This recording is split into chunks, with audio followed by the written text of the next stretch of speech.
प्रिय विद्यार्थियों, आज हम चर्चा करेंगे महाजनपदकालीन भारत के मौर्य साम्राज्य के बारे में। तो आइए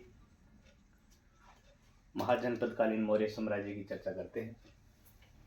मौर्य साम्राज्य जिसकी स्थापना भारत के अंदर चंद्रगुप्त मौर्य नामक शासक ने की थी 321 में।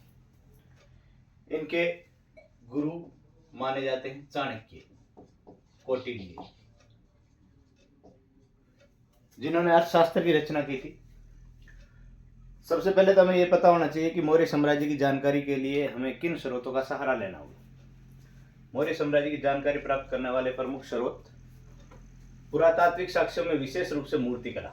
मौर्य साम्राज्य की मूर्तिकला पुरातात्विक साक्ष्यों में विशेष रूप से यूनानी राजदूत मेगिस्थनीज ने एक ग्रंथ लिखा था जिसका नाम था इंडिका। जिसका नाम क्या है? इंडिका। मेगिस्थनीज का विवरण, चाणक्य की अर्थशास्त्र, जैन और बौद्ध ग्रंथ और संस्कृत वाणियां और अशोककालीन अभिलेख। अशोककालीन अभिलेखों का इससे पूर्व वाले वीडियो में मैंने बताया था कि महा अभिलेख, लघु शिलालेख और स्तंभ लेख, इन 3 भागों में इनको बांटा गया है। कहाँ पे महा शिलालेख है, कहाँ लघु शिलालेख है, कहाँ स्तंभ लेख है, इनके बारे में भी आपको पीछे वाले वीडियो में बताया गया था। तो आपसे अगर पूछ लिया जाए मौर्य साम्राज्य की जानकारी के स्रोत, तो विशेष रूप से आप ध्यान रखोगे 5 पॉइंट जो आपके सामने लिखा है, 6 पॉइंट। पुरातात्विक साक्ष्य, इसमें विशेष रूप से मूर्तिकला, मेगिस्थनीज का विवरण, यूनानी राजदूत मेगिस्थनीज का विवरण। मेगिस्थनीज ने पुस्तक लिखी थी इंडिका। चाणक्य की अर्थशास्त्र, जो चंद्रगुप्त मौर्य के गुरु भी माने जाते हैं। इनके कहने पे ही इन्होंने जो भारतीय क्षेत्र उस पर आक्रमण किया और भारत में मौर्य साम्राज्य की नींव रखी। जैन और बौद्ध ग्रंथ, संस्कृत वाणियां और अशोककालीन अभिलेख। मौर्य साम्राज्य का सबसे प्रतापी और महत्वाकांक्षी शासक था सम्राट अशोक, प्रथम सम्राट, जिसने अधिकारियों और प्रजा के लिए संदेशों को पत्थर और पॉलिश किए हुए स्तंभों पे लिखवाया था। वो कौन था? सम्राट अशोक। कौन था? सम्राट अशोक। अशोक ने एक नीति का प्रतिपादन किया। वो किया था कलिंग विजय के बाद। कौन सी विजय के बाद?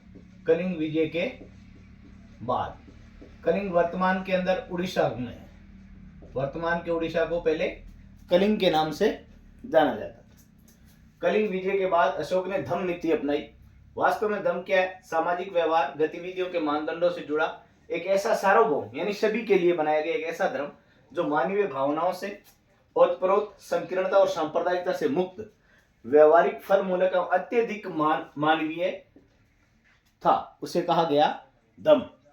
धम्म के प्रमुख सिद्धांत: बड़ों के प्रति आदर, सन्यासियों और ब्राह्मणों के प्रति उदारता का व्यवहार, सेवकों और दासों के प्रति उदार व्यवहार और दूसरे धर्मों और परंपराओं का आदर। यानी धम्म के अंदर प्रत्येक व्यक्ति और प्रत्येक धर्म सांप्रदायिक सद्भाव के आधार पर आगे बढ़ने की जो बात है वो कही गई।